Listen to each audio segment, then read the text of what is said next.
Good evening, everyone. Welcome and thank you for joining us. This is the Tuesday, January 7th, 2014 meeting. It's the first meeting of this year, and it is, of course, the organizational meeting. So the first order of business will then be to have our treasurer present the oath of office to Ms. Fiesel and myself. So Julie, would you like to? You have to call the meeting to order. I just did. Do you have to do a vote? Nope. No, it comes after. All right. After we're actually board members. So go ahead, Julie, if you would, please. Please raise your right hand.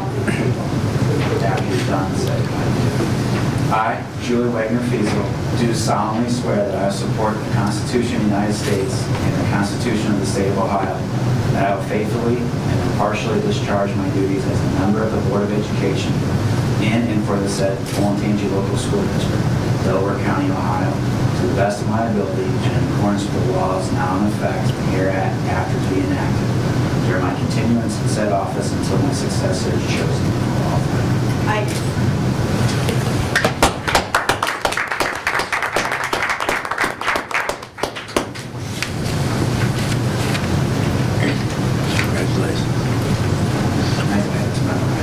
I was hoping you wouldn't make us repeat that.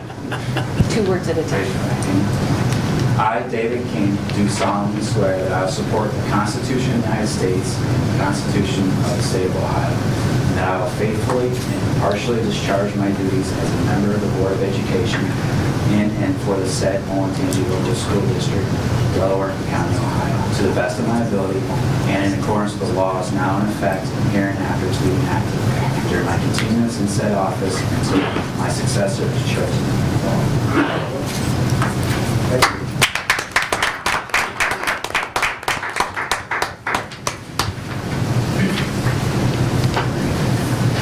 Congratulations. Thank you. Okay, would you then please give us the roll call? Mrs. Dunbar? Yes. Mrs. Fiesel? Yes. Oh, is it here? Here. Roll call. What a way to start the year. Yes, I'm here. Yes, I'm here. That's what I said. Mr. King? Here. Mr. White? Here. Mr. O'Brien? Here. And would you please stand and join me in the Pledge of Allegiance? I pledge allegiance to the flag of the United States of America and to the republic for which it stands, one nation, under God, indivisible, with liberty and justice for all. Thank you. And if we could have a motion to approve the agenda, please. So moved. Second? Second. Is there any discussion on the agenda? Mr. Kern, if you would, please. Mrs. Fiesel? Yes. Mrs. Dunbar? Yes. Mr. O'Brien? Yes. Mr. White? Yes. Mr. King? Yes. With that, we will have the election of our officers for the year 2014, and the first would be the election of the board president. We would entertain a motion for board president. I'd like to move and nominate Kevin O'Brien. A second's not required, but if somebody would like to second that, they are welcome to do that. I second. Are there any other nominations? Hearing none, we will close the nominations for board president, and we would have a motion, please, then, for that nomination, to approve that nomination. So moved. Second. Any discussion? Mr. Kern, if you would please take the roll. Mrs. Fiesel? Yes. Mrs. Dunbar? Yes. Mr. O'Brien? Yes. Mr. White? Yes. Mr. King? Yes. And if you would please then provide the oath of office to Mr. O'Brien.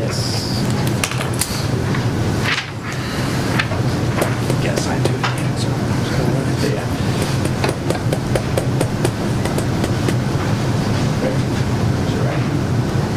I, Kevin O'Brien, do solemnly swear that I will support the Constitution of the United States and the Constitution of the State of Ohio, and I will faithfully and impartially discharge my duties as President of the Board of Education in and for the said Olentangy Local School District, Delaware County, Ohio, to the best of my ability and in accordance with the laws now in effect and hereafter to be enacted during my continuance in said office and until my successor is chosen and qualified.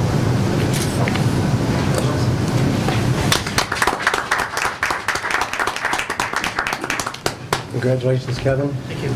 And for the election of our board vice president for the year 2014, we would open for any nominations for that position. And I will nominate Ms. Dunbar. If someone would like to second, they may. I'll second. Are there any other nominations for board vice president? Hearing none, we will close the nominations, and if somebody can make a motion then to elect that nomination for Ms. Dunbar, then I will do so. Is there a moved. second? Oh, you'll move? Okay. A second? Second. Okay. Did you get that, Brian? Motion, second? Okay. Any discussion on that motion for the nomination? Okay, please call the roll, Brian. Mrs. Fiesel, Yes. Mr. O'Brien, Yes. Mrs. Dunbar, Yes. Mr. White, Yes. Mr. King. Yes. And if you would, please, provide the oath of office.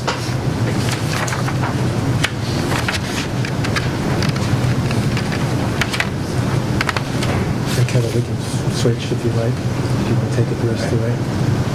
I, Stacy Dunbar, do solemnly swear that I will support the Constitution of the United States and the Constitution of the State of Ohio, and I will faithfully and impartially discharge my duties as Vice President of the Board of Education in and for said Olentangy Local School District of Delaware County, Ohio, to the best of my ability and in accordance with the laws now in effect and hereafter to be enacted during my continuance in said office until my successor is chosen and qualified.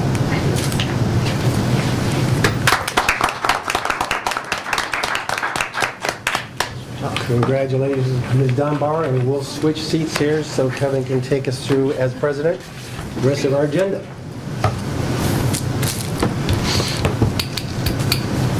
It's exciting to see so many in the audience tonight. I didn't think we had anybody. They want to get out of the house.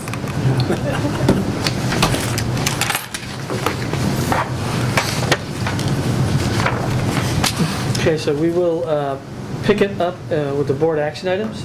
So on the agenda, we have board action items A through H, which includes the current schedule, board committees and leadership of board committees, liaisons, district groups, service fund, OSBA membership, MEC membership, and treasurer authorizations.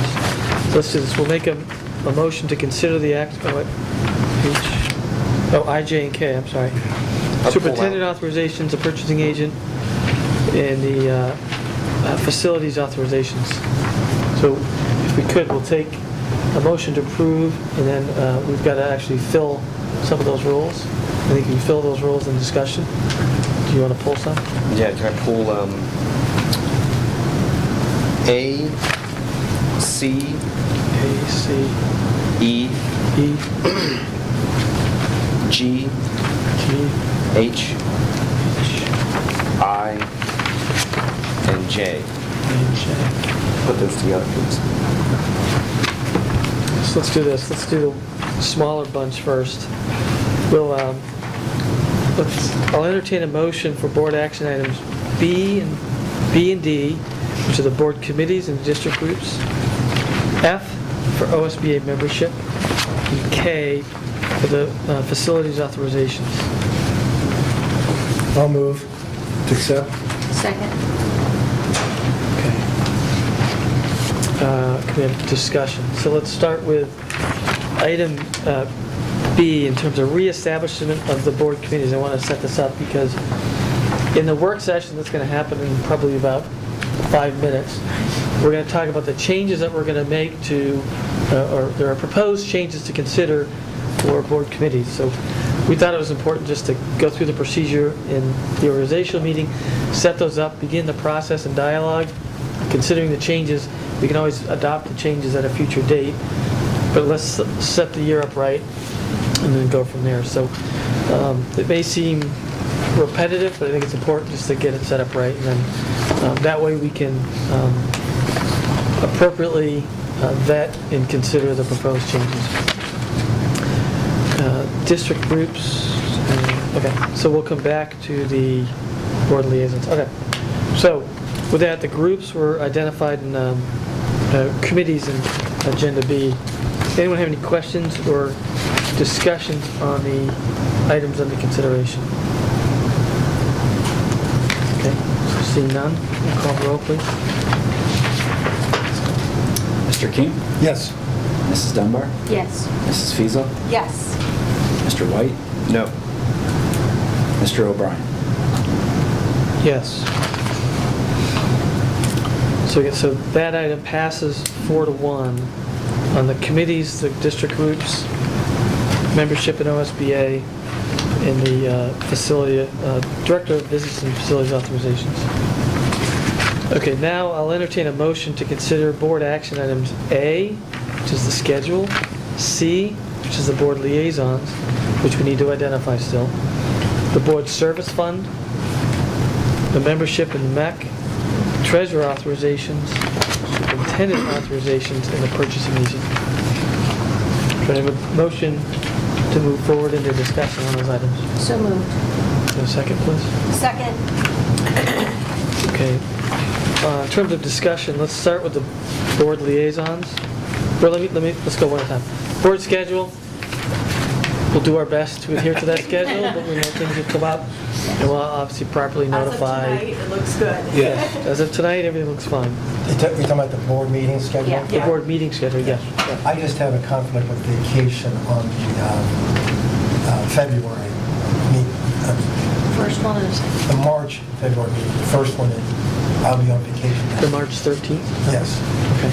I'll be out the 15th. 11th through the 18th, I think it is. All right, so let's take a look at that between now and then if we can. Yeah, I mean, there's no Find a rush. I common just date that wanted to works for point that everybody. out. Okay, great, thank you. March 13th, Dave. Yes. Yeah, could be a It'll be date. 11 through 18. Can I ask a question? It's just somewhat related. Graduation is May 17th. Oh, thank you. just from a scheduling standpoint. Yes, and That's we all every like to weekend be in there. there. Yeah. And I want to go to Scotland. So, What's the batting order? Oh, How's that determined? Olentangy was It first last rotates. time, and so they go to last. Liberty moves up to first. That sounds right. Liberty's number one. Orange is in the middle. And Orange, Orange would be second. Second. Olentangy would be third. and it is May 17th, right, Randy? yeah. Okay. And that's roughly, is that like 10, 2, and 5? Is that right? 10, 2, and 6. 10, Yes. 2, and 6? Yes.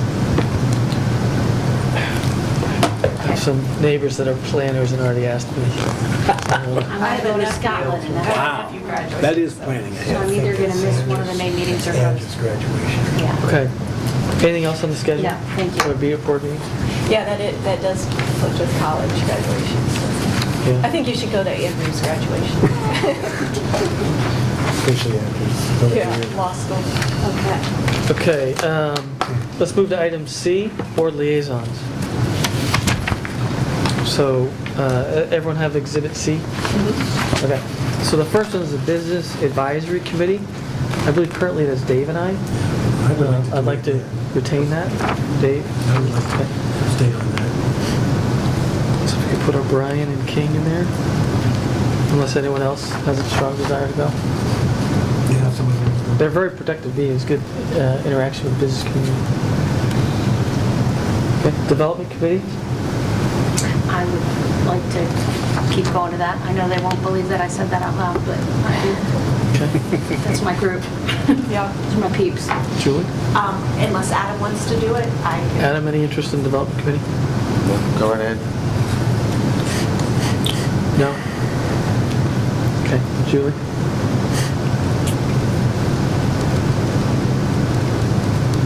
Finance and Audit Committee? I would like to do that again. I'll do that as well. Unless Adam, anything there? Be the first to know. Be the first to know. I'm sorry? I said you'll be the first to know if I want to be on one of the committees as a So liaison. I'll just assume that you don't want to be on any unless you say so, right? Is that Yeah, fair? That's correct. Okay. Policy Committee? So you're going to give up your Policy Committee spot? Yeah. I'd like to do it again. Okay. Great to have you participate in some of these committees, Adam. Well, I agree with the development committee and the finance and audit. The policy committee is just an extension of Neola. They just take verbatim whatever Neola gives them. The school funding action committee, they should come here and give presentations, and we can do public deliberation. Why don't you have them come in here and give some more reports? Well, Neola we can talk makes- about how we use the committees, that's what we're gonna talk about in the work session. What we're talking about today is just your participation on or with those committees. Right, no, I And so, understand. I just wanna make sure I understand. But you You have don't no even want to be interest. on the development committee. All right, well, they can come in here and give the reports. Listen, Okay, but do you wanna work with them to help them frame and develop those reports? That's in essence. I do, I'm on the board. And when they come in and speak, I listen to them. Well, I understand, but part of the role of the liaison, maybe it'd be I helpful to set the role. understand, I Well, understand. I'm trying to help everyone understand that, not Oh, just you. okay. Okay? So part of the role of the liaisons is to have the board help them shape how they come and present the material, so that they're not off in a vacuum developing material that may not hit the mark of what the board has asked. Well, So if they the come role- here, they so can speak can I with us, finish? and I can give my opinion, right here. So it can be public deliberation, not behind closed doors. All their meetings are No, public. if you They're let open me to the finish. public. Adam, Come on in, they can speak. this is what, I'm not going to argue with it about it. I'm not arguing with it, I'm If I trying want to to be on the explain it liaison to you. committee, I'll let you know. okay, I'll so let the you answer is know. no, you have Yeah. no interest in being the I liaison. have no interest, I have no Okay. time. They can come in and give some presentations, and we'll do it like that. Okay. Kevin, may I just make a point in addition to what you just said about the committees? They're also for the purpose of all of us as board members to learn more about the district. I don't remember you Everything I saying want- much at the policy committee meetings. You didn't say anything at one of the meetings when I was there. You were I don't only see at your one meeting. participation. I I went don't know to that two we of need to them. get into that. That meeting middle of that the you day, attended was You didn't speak specifically once for- when you were there. There was no need You didn't for me say to a speak. word, a peep. It was like you It weren't was even a- there. I'm not going to Adam, start the year It this was, way. I don't want I'm to get in an not. I argument, don't but think we since need you to- brought it I up, agree. Let's move on. that was a special meeting for you to attend because of the legal issue. There was no Nope. reason for me to speak. I went early It was just a to policy listen. committee. And then we had our regular meeting afterwards, which you left for. No. That first You meeting didn't was speak- you accommodated didn't to your speak a word. schedule. Having board I'm- members is part of their duties as a board member to be there. If you choose not to participate, you choose I to mean, not do and part it's of your... obviously at And the then- last meeting, no one knew what the policies were except for me. I mean, you had to bring it back. Can I we mean, move so- on? So tell me how much I've it would got- have helped me I'm being kind of there. a I busy read it all person, right here. too. All right, Can we move on, we're please? good. I was going Davis? to point out about Neola, but I won't bother. Fine. Next. So anyone else on the policy committee? All right, so it'll be Dave on the policy committee. School funding action committee? I will do that.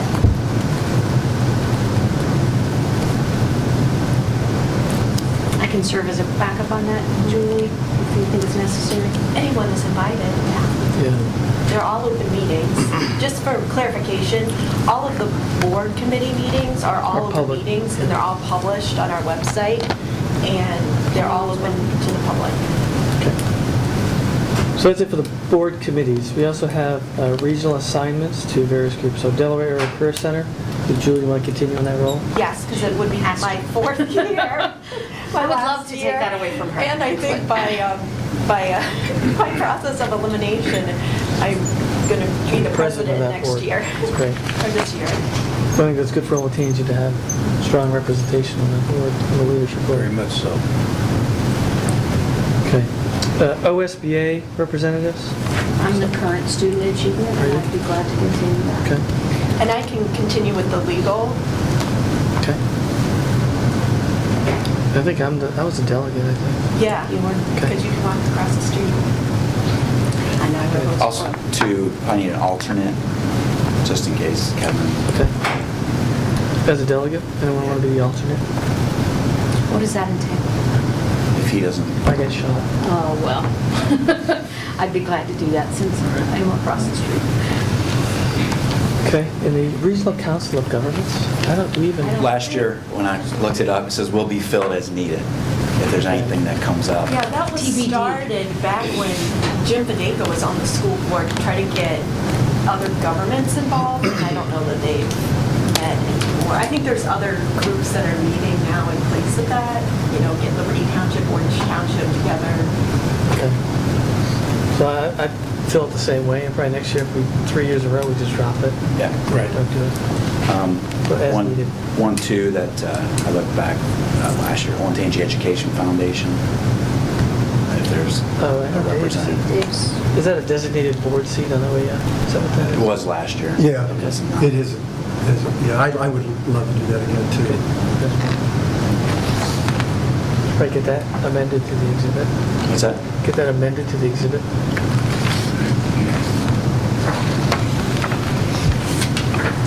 Okay, I think we had enough discussion on board liaisons. Anything on the service fund, MEC, or the authorizations? Okay. Call the roll. Mrs. Dunbar? Yes. Mrs. Feasel? Yes. Mr. King? Yes. Mr. White? Yes. Mr. O'Brien? Yes. Okay, so that, in that instance, we'll now entertain a motion to adjourn the organizational meeting. So moved. Second. Any discussion? Seeing none, call the roll. Mrs. Dunbar? Yes. Mr. King? Yes. Mrs. Feasel? Yes. Mr. White? Yes. Mr. O'Brien? Yes. Okay, we'll now move to the second agenda, which is the work session. So I'll call the meeting to order at 6:50. And again, today is Tuesday, January 7th. This is the work session following the organizational meeting of the Olentangy Local Schools Board of Education. Mr. Kern, would you please call the roll? Mrs. Dunbar? Here. Mrs. Feasel? Here. Mr. King? Here. Mr. White? Here. Mr. O'Brien? Here. Okay, we have some amendments to the agenda, and they're really just going to change the order. So what I'd like to do, based upon, I think, a better use of time, is move the Fine Arts Program overview first, do the Strategic Task Force update second, and then the first reading stays third. So just really switching A and B. So as long as everyone's fine with that, I can propose that as an amendment to the agenda. And given that, could I get a motion to approve the amended agenda? So moved. The second. Any discussion? Call the roll. Mrs. Dunbar? Yes. Mr. King? Yes. Mrs. Feasel? Yes. Mr. White? Yes. Mr. O'Brien? Yes. Okay, so now we're in the board of work session. So the Fine Arts Program overview. So I'd like to call Melanie Andres, Anthony Elkins, and Vince DiTilio for the presentation, please. Welcome.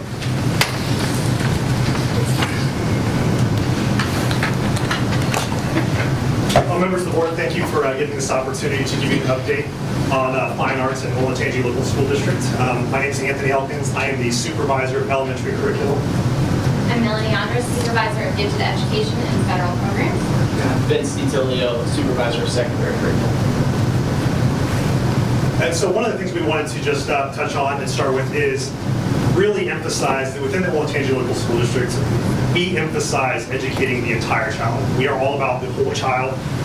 In a time where many districts have made cuts for funding reasons or for other reasons to fine arts, to visual arts programming, we continue to look for ways to expand opportunities and expand what we're able to offer our students and to do it in a cost-effective manner. But to even take that a step further, when you look at the whole concept of teaching tested subjects and really focusing on those areas that we're accountable for, when you look at what's kind of driven a lot of that, No Child Left Behind, when you look at the fine arts, you look at music, you look at art, they are actually considered core subjects when you look at that legislation. So it is something that we are required to do, that we feel is the right thing to do to expose our students and to expose all of our children to these opportunities. So as you can see on this slide, we've currently got over 80 staff members dedicated just to visual performing arts. So when you look at our commitments to the arts and why are arts important? When you look at SAT figures, and these are national figures from 2012, the students who participated in a music program scored on average 31 points above average in both reading and writing, and then 23 points above average in math. And again, these are just students who participated in any kind of music during the high school years. So there is a obvious benefit to music education with SAT performance. In addition, we look specifically at visual arts. According to the National Art Education Association, there are a lot of mental habits, things such as observing, envisioning, innovation, that the visual arts really emphasize, that lead to greater intelligence amongst our students, help develop a sense of civic engagement. And again, these are things that, as we teach our curriculum, we try to hit on the curriculum, but they're not always a core emphasis, whereas in the visual arts they are. So there's a strong benefit there. When we look at arts curriculum in general, our district has adopted the new state visual art and music standards that the state rolled out in June of 2012. We continue to provide professional development to all of our visual art teachers and to all of our music teachers, both specific to their content areas, but then also when we have our teacher professional development days, they are involved in that, or in those opportunities. One of the things that we're working on this year is the integration of college career readiness and literacy into all of our standards throughout the curriculum, and working with all our teachers to help them realize that literacy and college career readiness is everyone's responsibility. And so our visual art teachers, our music teachers have been really involved in that. Another example of what we've done for our teachers, our elementary art teachers, we give them a day every year. It's much more cost effective to allow them to have a sub in their room for the day and to give them time to meet as a team as opposed to sitting in conferences across the state and across the area. So they've worked to do things such as develop their SLOs, their student learning objectives. Our art teachers, our music teachers, the new teacher evaluation system that applies to every teacher in the district applies to them just as well. So they had to create their SLOs. And in fact, on August 24th, the Columbus Dispatch had a write-up about how districts are measuring art, music, as part of the teacher evaluation in Ohio. And what our art teachers were doing in elementary were featured in that article. So it's produced some good things for our district. Yeah, just with instructional leadership, it's not only us providing professional development for the fine arts staff, but they're also leading professional development in the buildings. And at the most recent PD day at Orange High School, I walked in and the art department was presenting to all staff. And what they were doing was showing them how the creative process of art transfers into all disciplines and how it connects to maybe experimentation in science and writing in English language arts. So I just thought that was a really cool something to see, where you see an art department stepping up and leading their entire staff. So they're not only taking in the professional development, but they're giving it. So from an elementary perspective, what we're looking at is every student at minimum receives approximately 1 hour of art and 1 hour of music instruction per week, direct instruction from our licensed teachers. Other opportunities we have in the arts, we have the 5th grade band program. That is done during the school day, usually during a student's lunch or recess. They pull in the music teachers working with different instruments at different times. But we have currently approximately 600 students. I believe the last one was 590 students participating in 5th grade band. So that's a large number when we're talking just 5th graders. You know, that's larger than a lot of school districts in Ohio, and that's what we have in 5th grade band alone. Kids get willing to give up a recess to participate and to learn these skills. We also have the before and after school orchestra program. I know there have been some changes to this over the years, but the positives are that really our numbers are staying consistent with our before and after school orchestra. Right now, we average about 50 students, 4th and 5th grade students per building participating in these programs before and after school. So learning different instruments.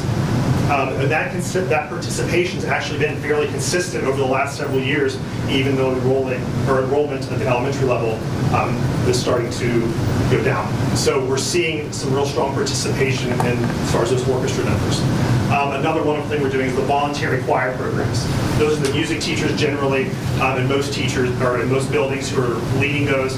About half our buildings have the voluntary choir programs. One specific example is the Cheshire Elementary, 125 students participating just in the choir program. So that is Mrs. Miracle giving up her time and the students giving up time to participate, to learn, and to perform. They had it once, it was December 12th at the school. So a lot of good things going on with our elementary choirs as well. So total we have right now, as far as music and art, 36 elementary staff members.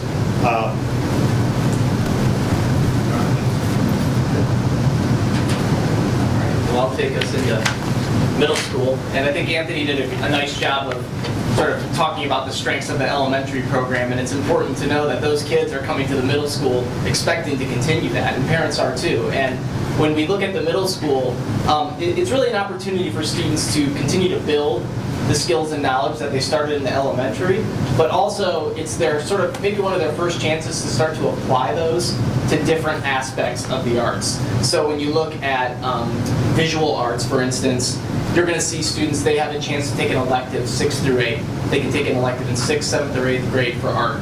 Inside of that class, though, they get the opportunity to explore all different mediums of artistic expression. So they're going to study painting, they're going to study sculpture, they're going to study 2D art, 3D art.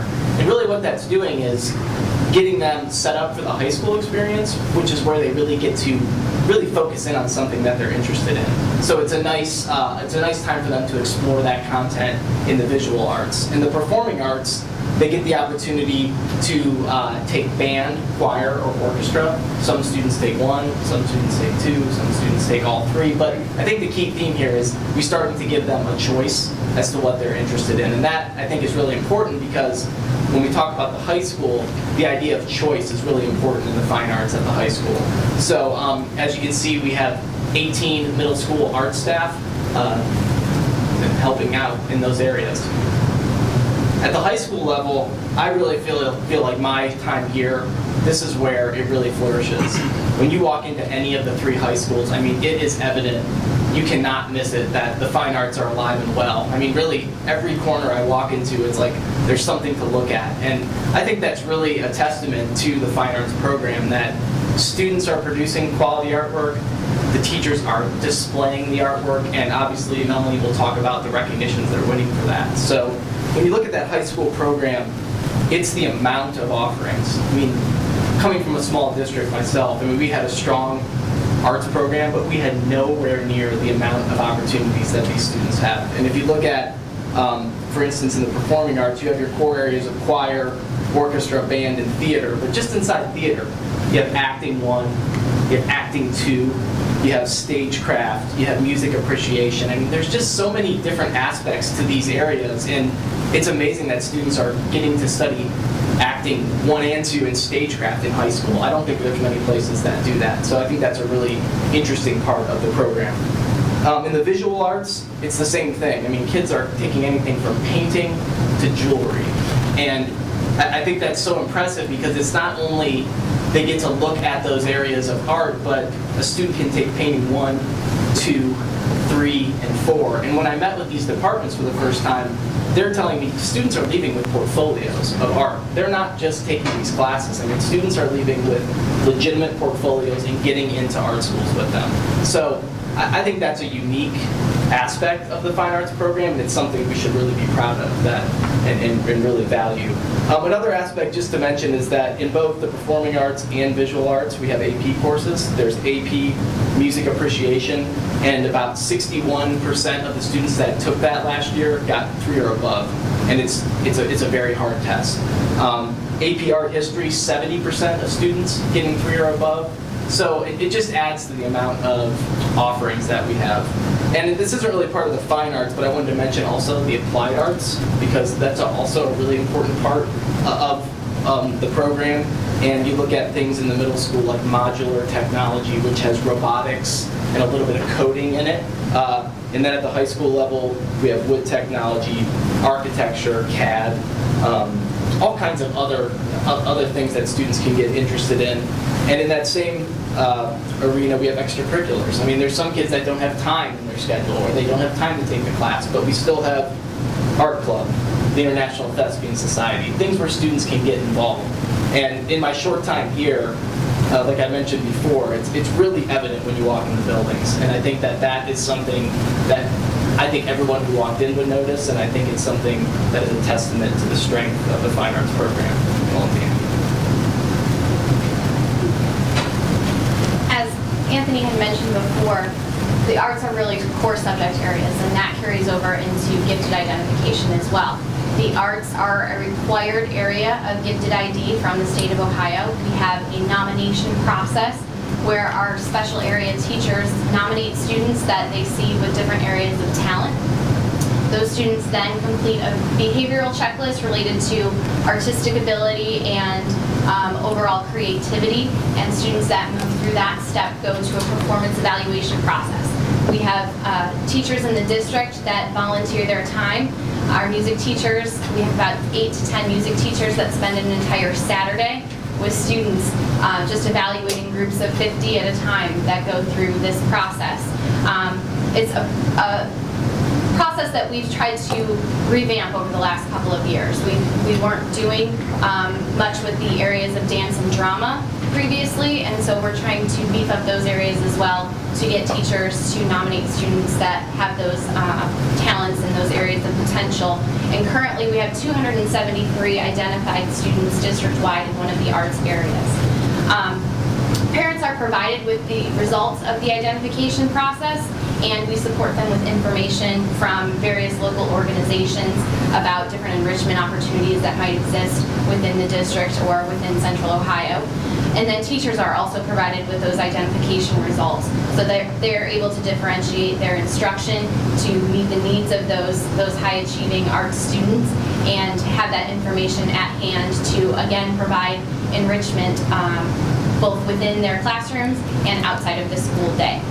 This process is starting right now, so our teachers are in the nomination phase, and we'll be working through the performance evaluations into March. We also have the Arts Council. It is a superintendent's committee. The purpose of this committee is to really partner the district with parents and community members in order to support exceptional arts educational experiences within the district. This committee has built partnerships with different businesses and organizations. We've held events that have invited in Opera of Columbus. We've had Cumbrio Choir, Ballet Met. Different organizations have come to offer, again, more enrichment opportunities for our students outside of the school day. This committee also meets quarterly, and we provide suggestions, have discussions around what we can do to continue to expand and improve our arts programs. Our meeting was supposed to be held tonight, right before this meeting, so we'll be rescheduling that. We do have a website that's on the superintendent's page, so community members can visit that to get updates about what the group is working on. We have our agendas and our meeting minutes, and you can also see the next meetings that are posted there. Through all of these programs, we have a lot of different recognitions. Olentangy is consistently recognized for superior performance at the local, state, and national level. This is a picture of 3 students who took all 3 top honors at the Regional Congressional Art Show, all from Orange High School. We have so many examples. We're just going to highlight some from this year. We had 3 additional Orange High School students awarded silver and gold keys at the Scholastic Art Show. Olentangy High School students were playing in the American Strings Teachers Association National Orchestra. 2 other Orange High School students were selected to join the OMEA State Choir. We had Orange Middle School and Shanahan Middle School presented plays in conjunction with their feeder high schools, so we had middle school students as part of high school performances, which is a real accomplishment for those students to get parts in those plays at the high school level. We also had our Orange High School theater group present Arabian Nights to a local senior citizen group. So our students are not only being recognized and awarded, they're also going out into our community and volunteering their time to present the arts and the things that they're doing with our community. Olentangy High School senior won Best in Show at the Ohio State Fair's Youth Fine Arts Competition. We also had 46 students from Liberty High School. Their work was displayed at the Ohio Technology and Engineering Educators Association Technology Showcase. That's a mouthful. And 24 of those 46 students won awards of merit. So those are just some of the accomplishments that have happened just within this school year. We've also had, oh yes, go ahead. Who was that student on the last? Yeah. It's that student there. That would be Bridget Beazle. So an art major. Yes, she's an art major. That's an amazing picture. It is. She should sell prints. Yes. It is. Beautiful work. And then last but not least, our teachers are also recognized. John Durovich is going to be named the Central Ohio Art Educator of the Year through the OAEA Association. This is voted on by his peers, and he'll be recognized at their state conference in November. So we really have a comprehensive program, both with community, our teachers, our students, to be able to provide not only enriching experiences, but also very powerful ones that lead our students to being college and career ready. So that's it. Yep. Any questions? One thing I want to point out is, you had mentioned we do offer a lot of arts classes, and some people look at that as maybe not the best way to spend educational dollars. However, I want to point out that in the fine arts curriculum, a lot of times one teacher will be teaching multiple classes in that same class period. So a teacher can be teaching painting 1, painting 2, and drawing all in the same class period, so that they're really maximizing the time. And that way the students too are learning from each other. So a drawing 2 student can be helping out a drawing 1 student, or a drawing 1 student can see what the drawing 2 students are doing. And so there's that collaborative effort there as well. Absolutely, and it's a way for some of our really strong performing art students to be able to maximize their course load and continue Right. to build their portfolio and have other opportunities that don't necessarily exist in an entire class period. I'd like to tee up the idea that we discussed sometime this year. You know, we all remember we had Austin Channel come in and talk about how, because he took arts classes, he was out of the running for valedictorian. And I'd like to see some discussion on how we really look at that issue and the 4-point grading scale, and what are things we can do from an arts perspective to not give our students the message that it's better to take study hall than take a class just on your statistics alone from the SAT. So I know that's in conjunction with curriculum and things, but I'd just like to see some work done on discussing what are other ways to either look at valedictorians or other ways to look at how we grade and what scale those classes are on. I agree, art history is like the hardest course. It is. Harder than most regular core courses. My son's minor in college, thanks to Olentangy. So I just think it'd be interesting to figure out a group that can talk about that, or whether it be your group in conjunction with curriculum, with Mark, or I don't know. I don't know what the answer is, but I'd like to see that we talk about Those the are the issue. curriculum people right there. Oh, yeah, that's right. But I would, You're talking to them. I guess, to that end, I guess in terms of process, we can pause for a minute, but each board member has a piece of paper in front of them that looks like a calendar. Yeah. Right, and we talked about this a little bit last meeting. So what's in front of you is in essence a draft of each of the board meetings that we just agreed to, with some proposed content for each one. And I ask you to review that, and then to the extent you have ideas that you want to have brought forward on the calendar, we can start to collect those ideas and ultimately work them into the calendar. Dr. Lucas and the administration took a stab at this, and now it's up to us, to the extent that we want to shape it differently, take the opportunity to do that. So I think this and future work sessions will have the opportunity to provide that input on future agenda items. So it's a good segue, kind of to pause and make that comment. So, any other questions for the fine arts people? Which I think is a great presentation. It's a great program, and you don't realize what you have until somebody else doesn't have it. My sister's a 3rd grade teacher in Pickerington, and she doesn't have the music teacher or the art teacher or the gym teacher. That's all falling on her, or it's supplemented, on a monthly basis somehow. So those students in Pickerington that we're often compared to statewide do not have the same opportunities that our students do here at Olentangy. And I think a lot of times people don't realize that until it's gone. Thank you. Thank you. Thank you very much. Great job.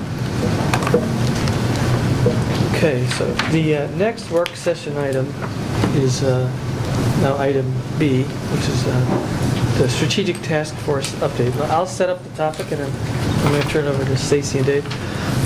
Again, two meetings ago, maybe more, maybe 3, I'm not sure. We teed up, we agreed to review and assess the current board committees, their roles, responsibilities, how they've been chartered. Dave and Stacy were kind enough to take on that effort, work with a group of folks to develop a set of recommendations, which were provided to you via email probably about a week ago. Maybe more, maybe less, I'm not sure. Hopefully you've had a time to review those. So that's why it's on the agenda and what we're here to talk about. Again, it's a set of recommendations for us to consider. So I turn it to Stacy to lead the dialogue on what we have in front of us. I think the opening is fitting to kind of to share on a broader level with why we are talking about these committees and why these committees exist. So The community's contributions, I'm going to just read it here, to the district are invaluable. Nowhere are those contributions greater than on the district support groups, board committees, and superintendent committees. These groups and committees, comprised of community members with specialized skills and expertise, regularly meet to address specific challenges facing the district. Many policies, practices, and procedures currently followed by the district originated from these groups and committees. Their collective efforts directly support the district's mission. So we have these people that come in and volunteer and have expertise that we couldn't pay for. Well, we'd have to pay for if they didn't exist. And we're lucky to have these groups that we okayed earlier today. And really, we wanted to look at not just are we set up for what we have today, but are we set up for what we have coming down the road? So we did meet 5 times, I think, and plus worked over email with the heads of each of these groups to really look at what exists today and see, are we setting ourselves up for success? The other thing that these groups do is educate the public. So when you've got a group of people that have said, you know, I wish we could audit the financials. You've got a group of finance professionals that say, not only are they audited every year, but we looked at them and we've talked about the 5-year forecast and we've given input and we've given direction and we've given ideas and support to the district in those efforts. So probably the best example to start with and what we started talking about was the development committee. You know, that was set up to buy property and build buildings. And we're in a whole different world now. You know, we're looking at much more facilities management. So the first recommendation that came down from that was to rename the committee and really change the charter and the focus. And so they outlined calling it the Facilities Committee and made some pretty major changes to what their focus would be. And Dave can probably speak to that a little bit on where it started and where it's become. They've already started making some of those changes and even who the members are. You know, you were looking for people that knew about land acquisition and architecture, right, Dave? Yes, it was about the growth of the district and property, and we had a very formal process of grading sites that we shared with the boards in executive session and made suggestions to the board for evaluation of site purchases. And as a result of that, there is some land that's banked. It really provides for the long term. They were purchased at really good prices at the time. And of course, the whole building, the development of things like the prototype, understanding that changes need to evolve. But certainly, not that the need to look at existing buildings or the potential for new buildings at some point in the future, perhaps, depending on growth and what happens with growth, a lot of relatives there. It is clearly looking at the maintenance of 25 buildings. And that's a primary focus. The technology aspect of it is applicable to any of those situations, whether it's new additions, renovations, and I think that's evolved. And in the beginning, technology wasn't even a part of it. It was its own standing committee. And made a suggestion to after a board meeting one time about bringing it into the development committee. The board accepted that.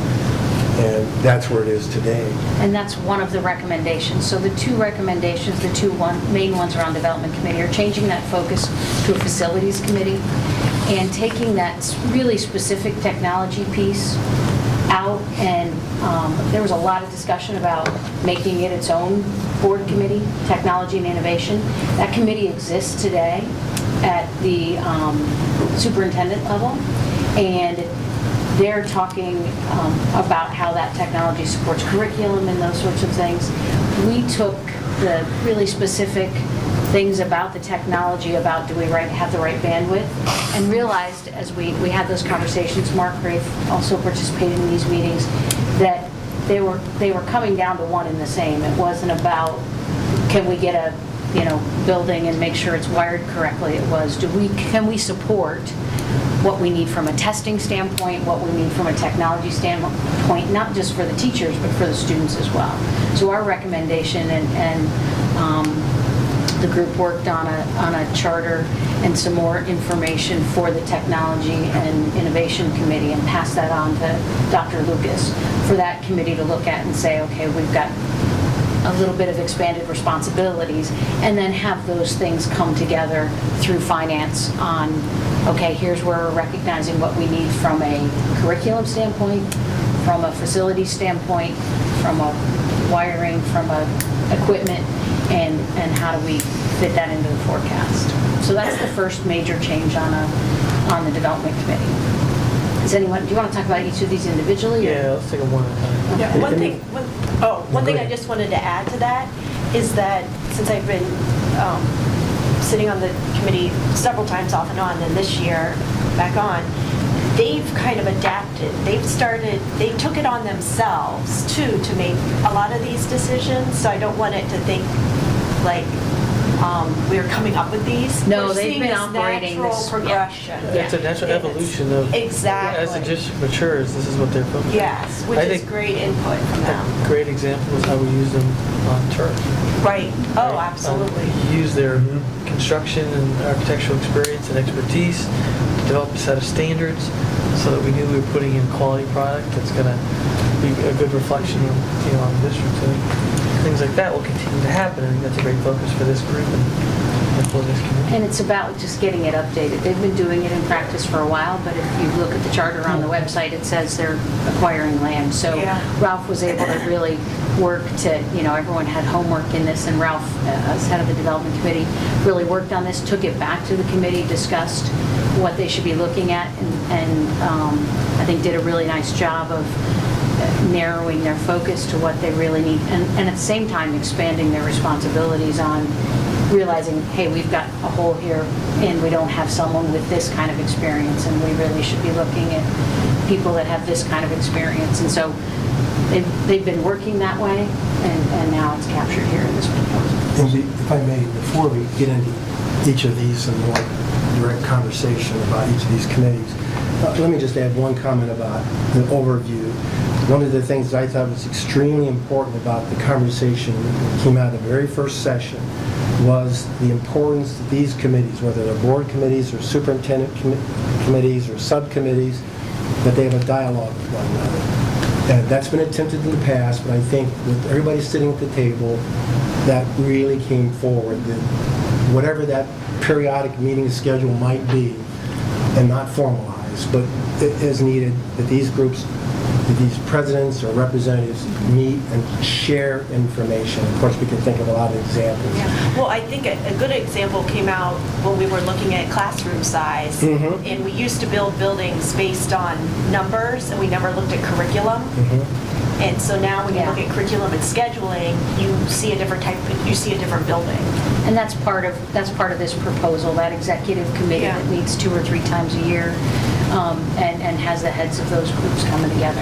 And just in that vein, and that was the second thing for me was that there was a real consensus of understanding that all of this conversation was in the context of curriculum. Yeah. And that was the overarching premise by which these groups perform their tasks.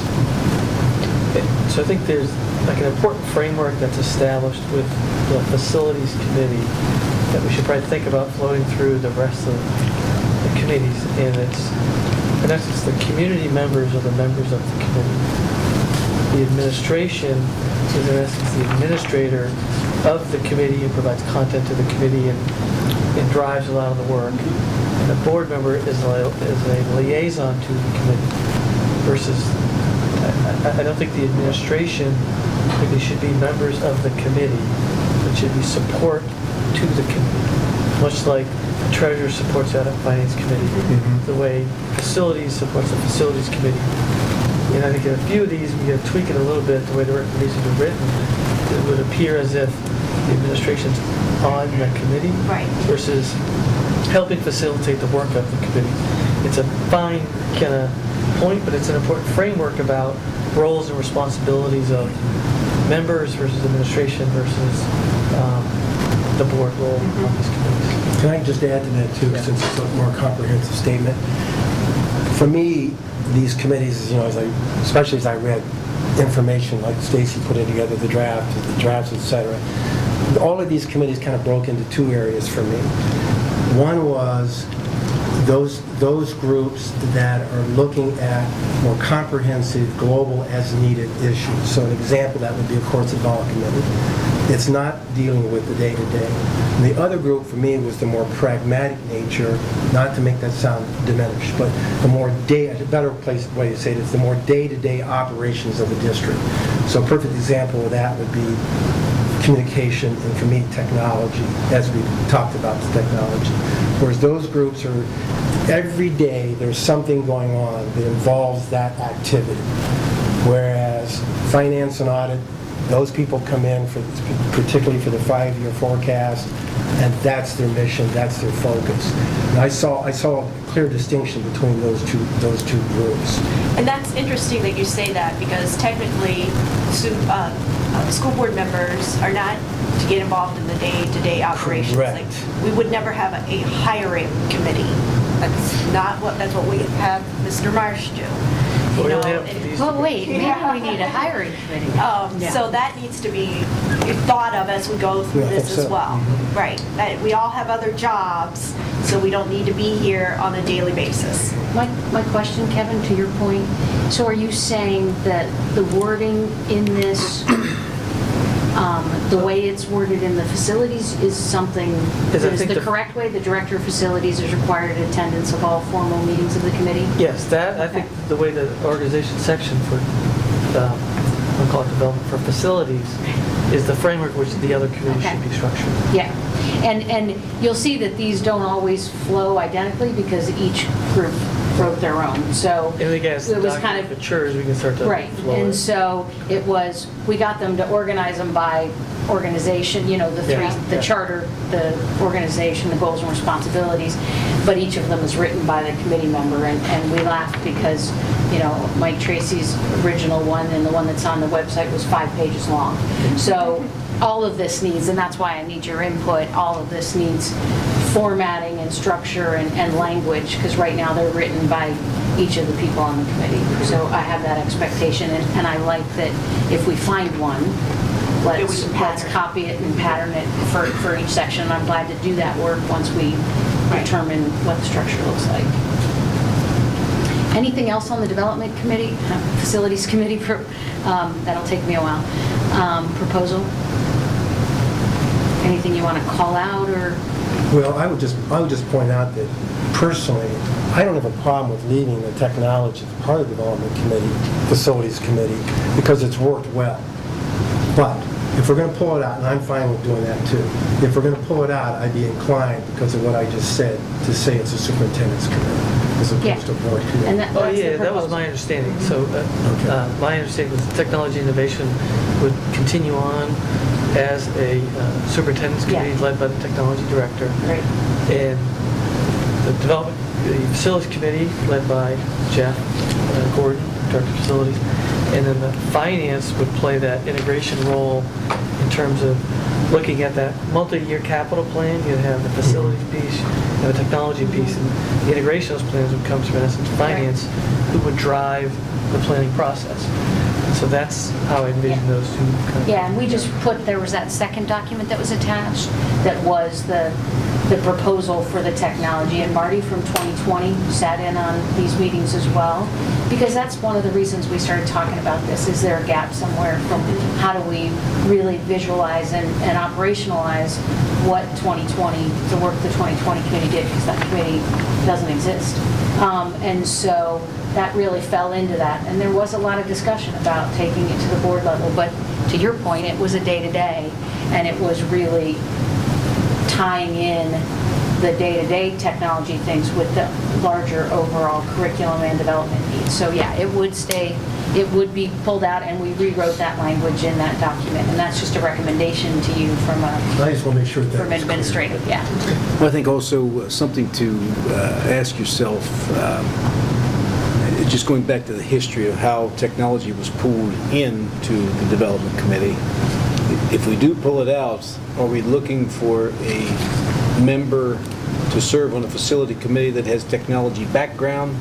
Or are we looking for a representative from the superintendent's innovation and technology committee to attend facility committee? Because I think the big problem Or you could do both, yes. Yes, you could do Yeah. both. Because I think having that expertise on the committee would be helpful as well Yes. as. And Michael's actually Making a been connection with attending, David talking I mean, about it. development committee meetings, we've had Better tested dialogue. meetings. and- Yes. Yeah, I think Absolutely. there definitely needs to be that connection there. Okay. And I know Yes, you'll- Brian goes to every committee, so. Almost. Do we want to talk about committee size? I mean, 20 seems, something like a lot. And we used to have a lot because we would break down in subcommittees. Yeah, And that's Remember right. that, Dave? And that's true, We that's would still have the the case. land subcommittee, we'd have Yeah. the enrollment subcommittee, you know, so, And they met frequently. so- yeah. And so we put more of a cap that it should not exceed 20, and I think that's gonna be Yeah. flexible. I mean, there were times when there were 20 people in the room, and I would say it's a much, depending on what we're talking about, Yeah, that's that fluctuates. But to Right. have those members to call on and have those, different skills, because there's a lot of different skill sets we need from a facilities, much more from a development. So I think it's rare that, Like our What- lighting expert, I don't know that he came to any of the turf discussion. I don't remember I seeing don't Ron. I think they think so. self-select their Yeah. Yeah, they themselves do. out. That's right. So, They yeah, self-select so that's what was nice of having a large group. But honestly, I'm not worried about having a large, I'm worried about filling the seats. Oh, well, I think Oh. it's, If you get 20, I don't think you it get a should- bunch of open seats, then. yeah, but are we this says missing an it should opportunity? not exceed. Right. I get the you up know. to part, yeah. Yeah, Up that- to 20. The question is, what if they have 15 and you have a couple people that want to do something? How do you manage, we say, well, we're okay with 12 right now. Well, I think that whole subcommittee structure is what comes into play. So you have, I don't think we'll have an issue of not having enough. And I don't think we'll have an issue of turning people away. I think we're kind of in the sweet spot there with that committee. And they've done some active marketing recently to add some people to that committee with those skills, and people like architects and things are less involved. And so I think it's going to balance, and that's why we didn't want to put, there will be exactly 20, because they do vote and they do have some quorum things before they can bring something to the board, so. All right. The next one is the School Funding and Action Committee. There was, again, a lot of discussion about broadening the scope beyond just school funding, and look at it as an advocacy committee on other things, legislative issues. It's always been the legislative committee. It's just been focused solely on school funding, which is a really, in discussions with the group, really limiting, because there are so many things that affect school funding that aren't necessarily just the biennial budget. So the unfunded mandates, things that come down.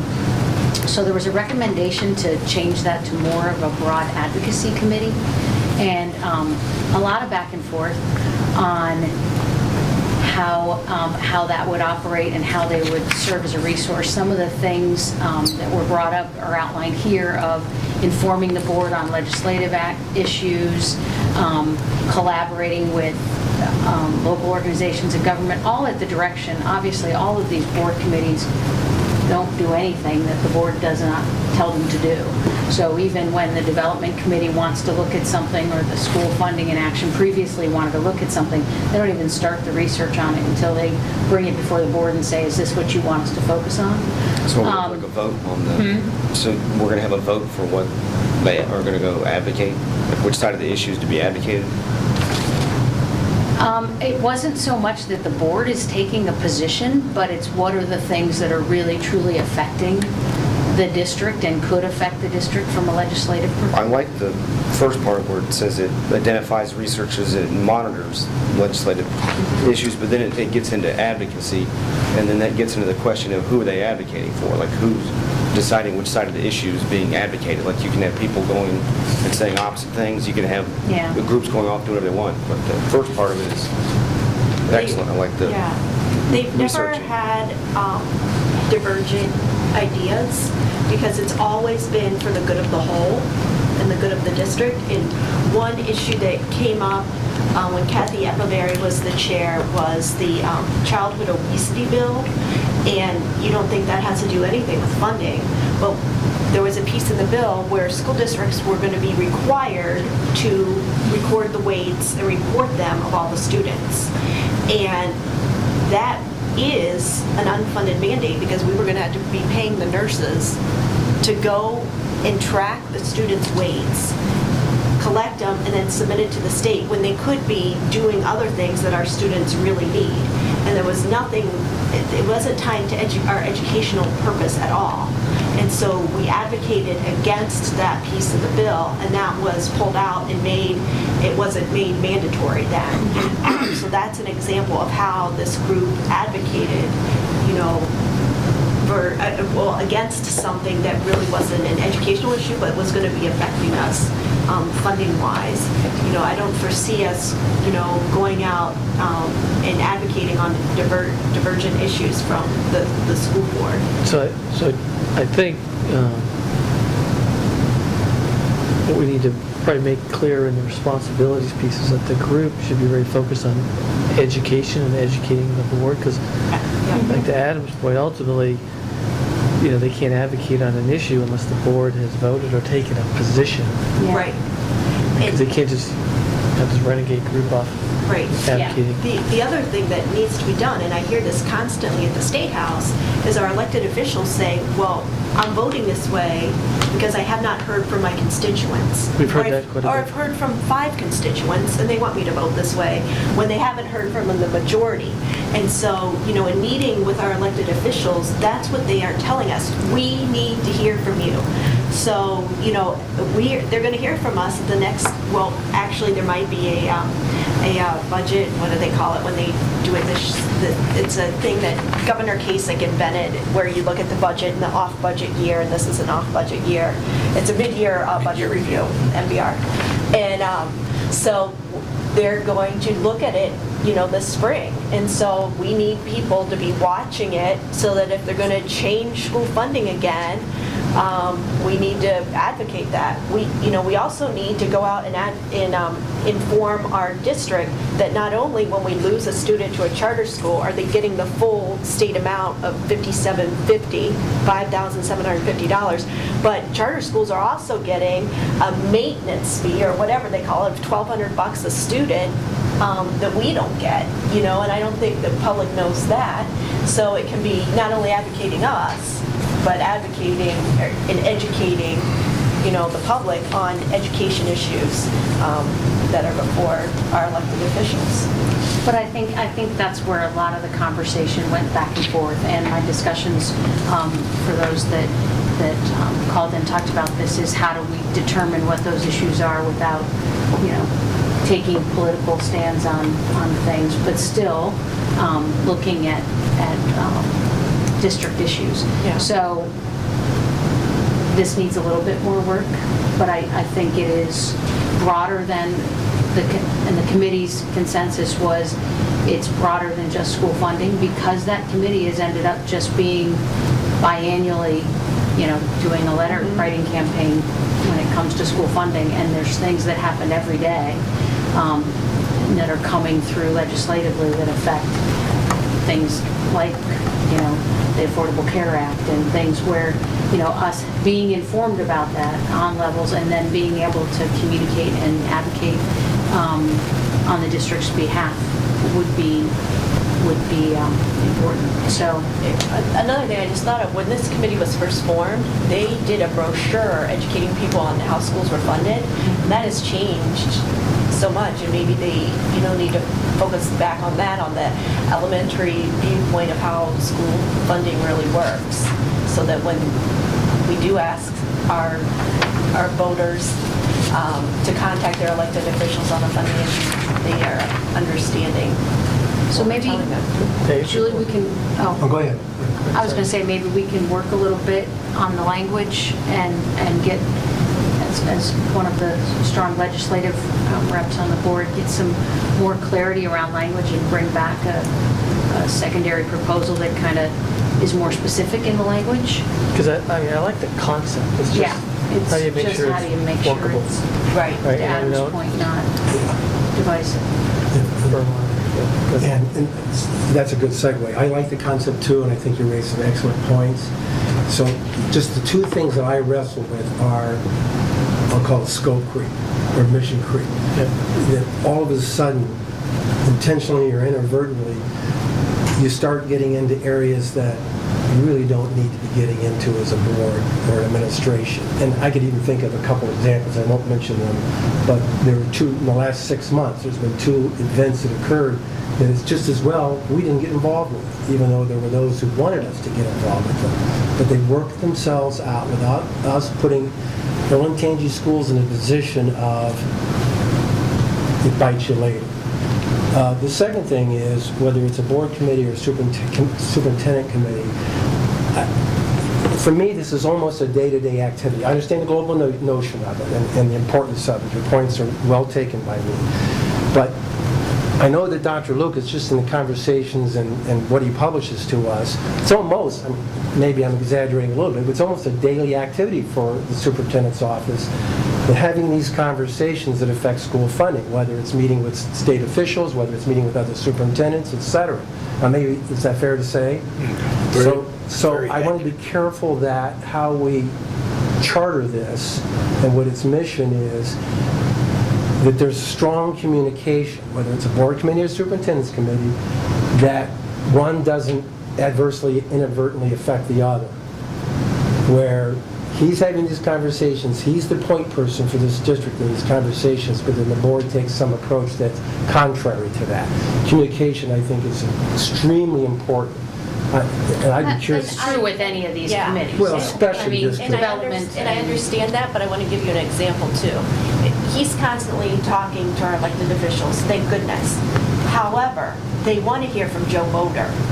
Oh, I understand. I You understand. know, because that's, a lot of times I'm... He's self-serving. Yeah, he's self-serving if he's saying, I need more money. Right. You know, but if you're saying, you have to provide us tax relief because we are not being funded to the same amount that other school districts are. And if you fund us correctly, you're providing us with local tax relief.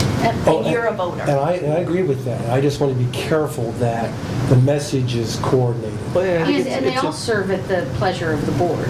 Sure. I Yes. mean, this idea that someone's going rogue, they won't exist as a committee anymore.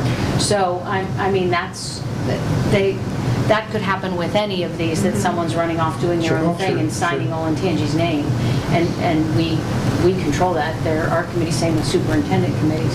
We have the power and we have the authority of this is what these, and we can make some clarity in this on, I don't like to use the phrase they serve at the pleasure of the board, but these are board committees that do at the behest of what, you know, the board agrees to as a It Just also, two things. So one, I don't think, I want to be clear, the creation or the fine-tuning of the efforts of this group wouldn't prohibit or inhibit any of the other legislative activities that are going on. This doesn't replace Right, the work right, we do right. with superintendents groups, with Enhances. OSBA, with other advocating bodies that, to the extent that we're aligned with their positions, we can Yes. continue to lobby through larger organizations. To the extent that we have issues that we think have very unique attribute to Olentangy that we think we need our own voice on, that's where this group can really help. right. Particularly, and again, I hate to keep harping on the budget issue, but when you're the fastest growing district in the state of Ohio and you're deemed a wealthy district, the trade groups aren't going to help you a lot or be an effective voice if you're lobbying. So an organization like this can help you create your own voice and create your own grassroots Yeah, type effort. exactly, because the Morgan counties are sending their students and their moms up here, and I call them heartstring issues, and they're saying, well, we have to cut band, you know, and people hear that because it's a voter or a child that's in front of them. You know, we had Kathy Epiberry testify a couple times when she was the chair, and unfortunately, she probably makes more impact than a superintendent. and she's now doing it up in Yeah. Massachusetts. So there is a need, but we do not need to overstep our boundaries. Right, and so I appreciate that, and probably we just need some help on the language. If we're comfortable with the concept, let's just see how we operationalize it, and I'd love your input on that, Julie, and Adam, if you have some ideas on how we can keep it from creeping into Politics. that'd be great. So any input, and you want to set something up individually with me or just send me some information, I'd be glad to work on that a little bit more. Right, Dave? Again, similarly on the organizational piece, it's creating Yeah, that it was- similar framework. Yeah, similar. We want to copy the need. It was just kind of get an idea of what kind of representation. And frankly, some of this was a lot of good Google research by the heads of committees going, Yeah. well, this already exists somewhere else and this is How their to do makeup. it. So let's see how we can not reinvent the wheel. I do like having other representation on the board to get it. Yeah. So, yeah. Go. Next is finance and audit. Really just a refocusing of what they do. There wasn't a lot of change here. Probably the biggest change from a finance and audit was more on that executive committee. And, finance and audit just looks and says, okay, yes, we think these numbers, and doesn't question them and doesn't know necessarily the decisions. It makes assumptions about what the other committees did to get to those numbers.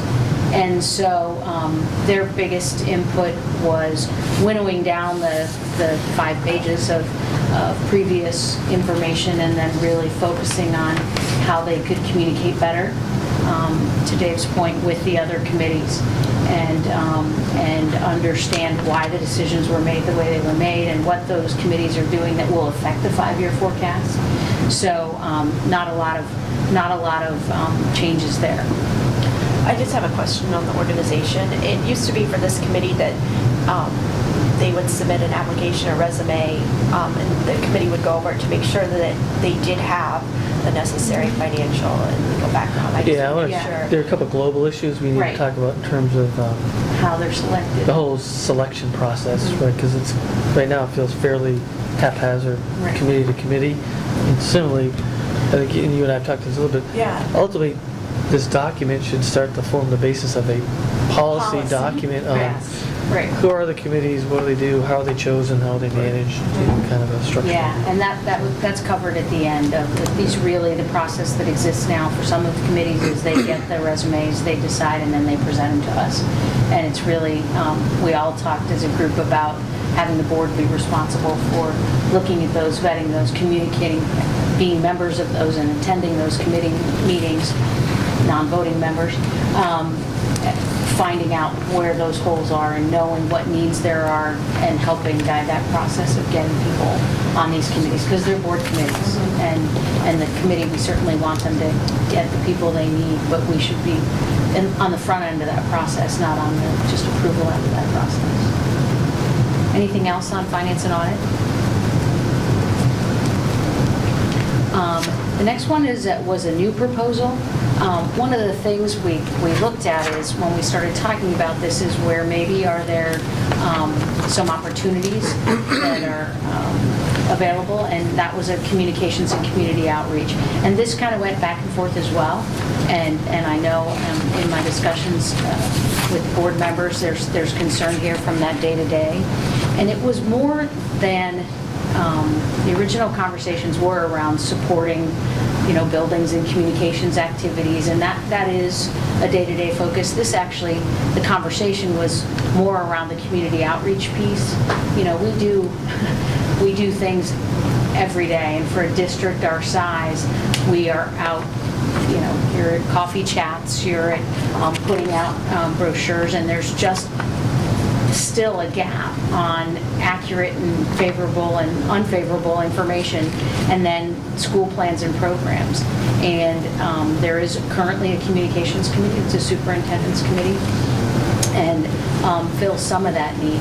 But it was also about two-way dialogue and saying, both how are we communicating and what is the board hearing in return. So there's also, not just looking at the actual communications, but what other avenues. I mean, we honestly have gotten better at that, but we are in this social media world where Instagram and Facebook, I mean, the kids texting incidents that happen at the school before the parents are notified.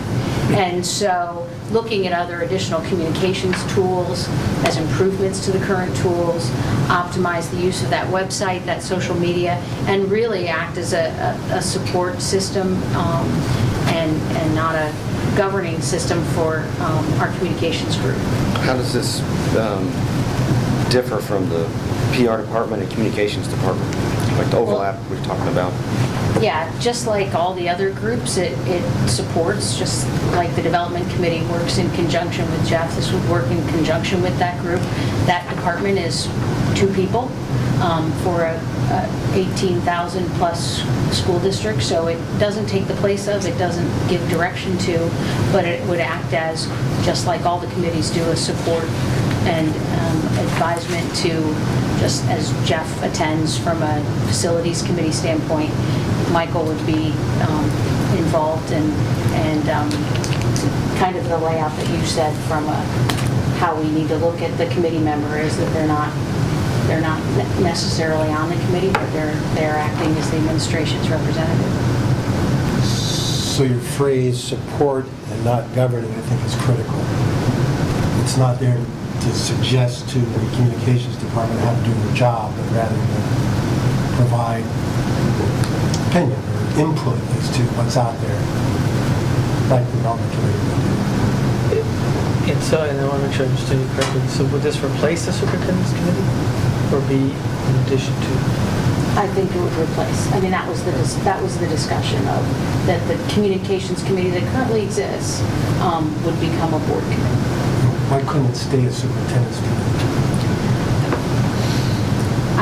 I don't know that it couldn't. It was just when we looked at what are we missing, what aren't we talking about, and you were at the meetings where it was, there's the curriculum piece was kind of the technology, and then this was another area where we said we don't really have that support at the board level. We don't have, there's a lot of people attempting to fill that gap of owning our brand and owning what the board talks about and focuses on. So it just came up that this is a committee that maybe would be better served as a board committee. But in the conversations with people that we've had about this so far, I see where there's, I said in one of the conversations, I think with Dr. Lucas over breakfast, I said, as I say it out loud, I say, oh, okay, maybe. But this is the recommendation of the group coming forward and the approved recommendation. But it is just that, a recommendation. I work for a board of directors, and so I can see where this group would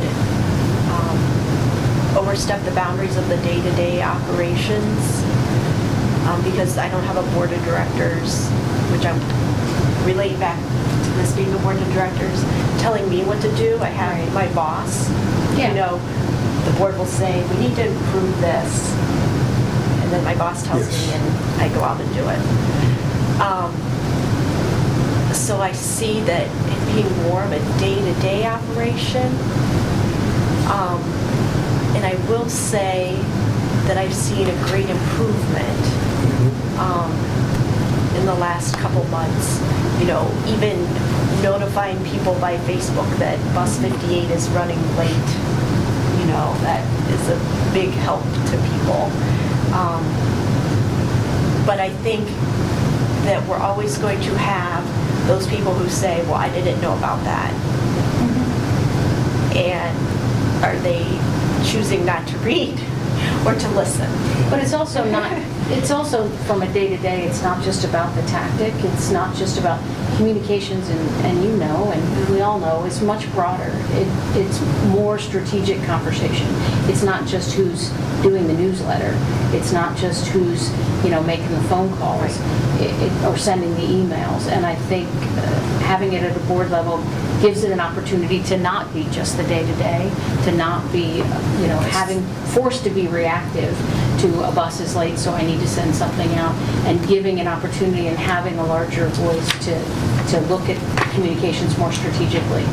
And I agree. And we have had a marked improvement and seen some really good stuff from a social media standpoint. But this was just one of the recommendations, and certainly open to, and I can get more feedback or have someone from the committee come in and talk about why they thought this should be elevated, but I think that I would recommend that we don't make a structural change because we had, I'll say for lack of a better word, a performance issue. You know, we've had 3 directors of communication in the last 3 years. That turnover, I think, left the superintendent's committee somewhat dormant, and I think now we've got Michael on board, and I think, you know, let's give him some time to see if we can get the strategic element out of the superintendent's committee without making a big structural change, even where it's necessary. So I just asked the group to really think about that as we move forward with the recommendation. yeah, and the way we've left it with the committee that worked on this is we have this discussion and get input and then come back and say, here's the changes they recommend.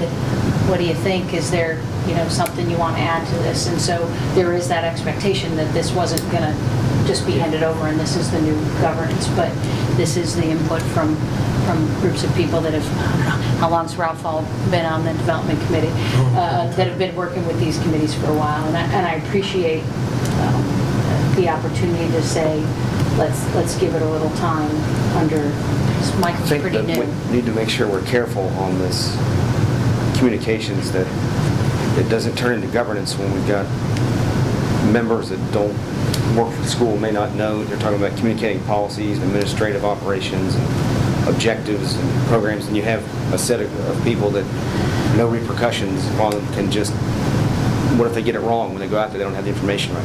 We're talking about like bus 58, I just think there has to be a lot of oversight. A lot yeah, is no, there. Oh, yeah.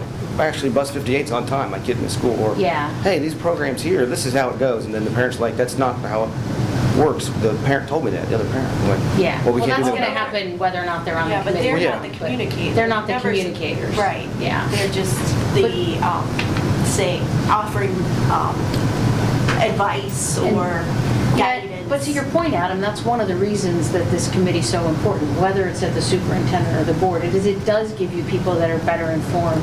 The original communications committee was put together because there were groups of people that would get, the only people that knew what was really going on. And they'd get all the phone calls and get the real story. Well, if that one person had it wrong, then it was wrong. And so this gave a cadre of people that were actually the key communicators, which is something that exists to this day, where, you know, the district is giving the real information and having the expectation that they were going to go out in the community and share that. So it is about two-way. But we would like to see that Michael's getting the support he needs, that the communications group in general is getting the support, and that we can look at it more strategically. But I appreciate that, and we can take that back, Dave, to the committee. I'd like to give it a year and come back and discuss this next year. To Kevin's point, the turnover. But I don't want to see it, communications being secondary. Yeah. in the Well, yeah, I don't day-to-day think anyone's saying that the group doesn't need to exist. Right, I could 'Cause say. I think it does need to exist. Yes. And now, is it in the right place? Right. And is it getting, is it having the right effect that we want it to have? Right, I would Yeah. keep it And as then is and revisit A it. year from now, the answer is no, then yeah, we should probably have a conversation. I appreciate that. The policy committee, Linda's working on the write-up of that. It exists, it's got a structure, it's just not captured anywhere. So we'll get her to follow this same kind of structure. Yeah, the only thing because I actually want, if you go back and look at Exhibit Oh. B, it's only got 3 members. We should probably, I would advocate a larger I would group. too. Not that I'm big for big committees, but Right, 3 seems small, or I think maybe 5, 7, 10 because I'm sure we have more HR people. Or, I mean, if you look at the breadth of the policies Legal. that we have, I mean, Well, those That's a people lot are of work. brought in as applicable. So for instance, what the board policy update that we're going to read next did bring in others. So there have been, whether it's legal, or HR, or nurses, or the athletics group, those people are brought into the conversation. What are In they? fact, I'm sorry. they've made notes. I mean, they've taken a document and made notes. But are they members that have applied to Not- be on the no, committee not and technically. that we have their resumes? Because that's another thing that came up consistently, is we should have everyone's resumes on file and should know because, they haven't been updated in 10, 15 years or whatever, some of these people. Or some kind of formal application. Some sort of formal application process, and I think that goes to the global discussion of, Right, the policy. so I appreciate that they get other input, but if they're not policy committee members, I mean, then why aren't they policy And committee to members? Dave's point, they're brought in to say, here's how it works in the real day. Here's how it works. Right. And then the policy people, who are the HR people, say, okay, according to law, let's make sure this lines up and according to policy. But, like when the athletic people were brought in saying, here's our issue and here's how it's impacting us. And telling the policy committee what the true problem is. And then the policy people can write the policy from there. And I'll bring up with, they're employees of the district, but they're brought in because they have a certain expertise to bring to right. Oh, the okay. discussion. Yeah, right. I just thought, But we can making talk the about, committee larger can help spread the work. I Yes. think, Because they've been through so There's a lot much. of work. Yes. and I'll mention that to Linda. So we're meeting Friday morning. Then the last is the executive committee we've talked about. So I'll just read it here for those that haven't seen it, not on the board. But oftentimes, the work of one group or committee impacts the work of another. In the past, those committees shared information and members attended the meetings of multiple committees. As the district has grown, however, the focus of each group and committee has narrowed. As a result, information is not shared as easily, and sometimes committees lack a comprehensive district-wide perspective. To address the situation and enhance the flow of information between groups and committees, it's recommended that an executive committee comprised of the chairs of each group be created. And so, meeting 2 or 3 times a year, we said originally quarterly, and said, well, we can give them the summer off, since a lot of the groups are already in that mode and in that timing. And then talk about, it's about communications, communicating with each other, presenting on why they make the decisions they made, and then really back to the overall overarching, that it's about curriculum. That, all of these committees have acted in development, what's the best design for a building, not necessarily how does that support the curriculum. And so having that conversation, whether it's led by the curriculum group or the superintendent or the assistant superintendent, making sure that we made a lot of jokes during the meetings that curriculum was the center of the universe, making sure that the discussions we're having around that, Mark tried to not get a big head during those, that we said he was the most important part. But making sure that we're having those conversations and that then comes and plays into our conversations from the strategic summit. And so that we make sure that we have the information from all those committees, that they feel comfortable about how those decisions, and are able to challenge those other committees to say, well, did you think about this? Did you think about this? Well, we did, and that's how we came up with this from a finance perspective. So it really is kind of a coming together of those ideas that helps us strategically, which is the role of all these committees at the end of the day. I think it's a great idea. Yep. I like it. And I also like your idea of the policy. I think there needs to be I do think we need a board policy. a committee policy in like a set application. Yeah.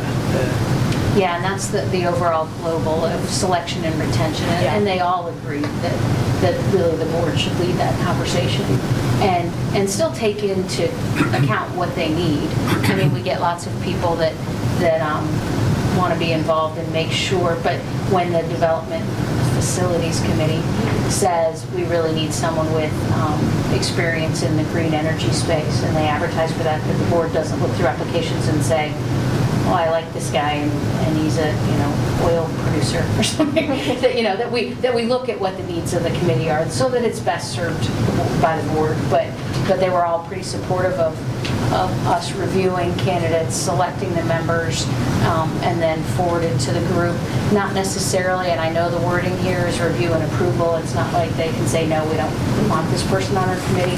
So for review and acceptance, or because they have to have them come in as a member of the committee. So that was more of a formal thing than an actual up-down vote on people. So the wording on that could change. And then making sure those resumes are updated annually and retained on file, and that we've got the right people in those seats to help serve our mission. And I would advocate that each position on the board, on the committees, have term. Right? They may be evergreen or annual removal or something like that, but that, Like a 2-year or 3-year term, is Yeah. that what you're talking about? Okay. that way it's not, once you're on there, you're staying there Yeah. forever. And not that that's a bad Well- thing, I think it's just a good discipline to have, to go through a process by which, every couple of years. Sometimes people don't feel like they may want to leave. Well, They don't know You're how. gonna the way it know works how. now, I don't know on the other committees, but on the committees I sit on, the question before they start is each committee member is contacted and say, would you like to continue your relationship on the development committee? And we had several people say no. In fact, had one member say, yes, I definitely want to be involved. The person who had not come to a single meeting all year, I definitely still want to be involved. And they actually went back and said, but I can't probably commit to coming to meetings. And they basically said, then you can't be, part of being involved is showing up, and actually remove him from the committee. So that might be happening on an ad hoc basis, and maybe we do, in this policy, set some sort of, that you have to attend a certain number of meetings, or there's some opportunity there, I think, to make sure we're not holding seats for people that then aren't participating, because to participate, you have to show up. And that's in some respects, maybe that's in the discretion of the chair. Right. That if the chair feels as if a board member or a committee member isn't effectively participating, they would communicate that up to us, who could then effectively take action on that and remove that person. But I like the What I don't idea. want to do is put the chairman of the committees in a position to be choosing and selecting and deselecting Right. what many could argue is their peers. In many respects, that's our responsibility to populate the boards. The committees are the committees. I like the idea of working on a policy, though. Well, Someone this want to, becomes the basis of it, right? Yeah. yeah. So that's right. So my plan would be to take back this information and input to the committee, run it by them, see what other ideas or clarifications, if there's something on here that we're making a decision about that they feel strongly about. I'd really like them to have the opportunity to address the board or have a conversation about why it's important. But I think most of what we talk about are things we also went back and forth on the committee structure, so I don't see a lot of disagreement or must go, but I want to make sure we respect the time and effort that they put in to put this together and get back to them. So if you give me a date we need to see this back by so that we can more formally adopt it, that'd be helpful. So this time would be our next opportunity. What's your schedule? Yeah, and then Size of schedule look like? it would be you could adopt the changes at the January business session. The question is, given the magnitude of change, Should we discuss it one more time in a work session? I think we should discuss it one more time. In in the work February. session, is what I would- You only have one item on your February work session. I'd bring it back to the February work session for another round of discussion, with the ultimate plan being then adopted at the, I think At the February business meeting. February business Yeah. meeting. So Okay. that gives the group about a month Do you want to cycle the through it again. policy, the idea of developing a policy, what schedule would that be on? Would we wait until we have this, or would that work be in conjunction? I think it would be in That would be in conjunction, so we can conjunction. approve it all at the same And time. then we're done. I'll do We'll work on that. I'll do some work on the policy Okay. and an application,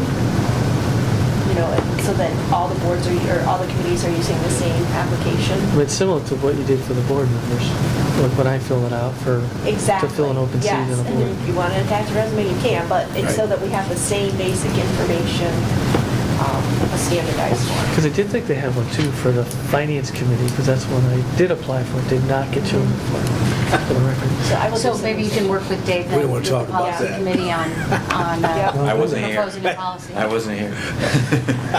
Yeah. I just want to make, I want to make sure we're all working toward the same, Yep. same goal. And if anyone else has any more input before I go back to them, I'll be at the facilities committee, well, still the development committee meeting tomorrow night. And they're looking for an update, so I'll give them an update. I have a board meeting tomorrow night, so I can't make it. I will be there.